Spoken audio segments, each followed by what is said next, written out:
اللہ نے ہمارے رسول پاک کو بڑی عظمت عطا فرمائی، اللہ نے بڑی شانیں عطا فرمائی، اللہ تعالیٰ نے حضور کے ذکر کو بلند کیا، اللہ تعالیٰ نے نبی پاک علیہ السلام کو حوض کوثر عطا فرمایا، اللہ نے محبوب کو کل کائنات کے لیے نبی اور رحمت للعالمین بنایا، اللہ تعالیٰ نے نبی پاک علیہ السلام کو سب سے آخری نبی بنایا، اللہ تعالیٰ نے آپ کو تمام انسانیت کے لیے کرم کرنے والا، ہدایت کا پیغام دینے والا بنا کے بھیجا۔ اللہ تعالیٰ نے حضور کو گواہ بنایا، بشیر بنایا، نذیر بنایا، اور فرمایا وَلَسَوْفَ يُعْطِيكَ رَبُّكَ فَتَرْضَىٰ، آپ کا رب آپ کی رضا چاہتا ہے۔ اللہ نے حضور کو قرآن دیا،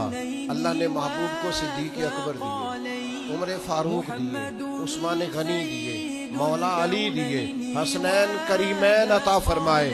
یہ سارے اللہ تعالیٰ نے اپنے محبوب علیہ السلام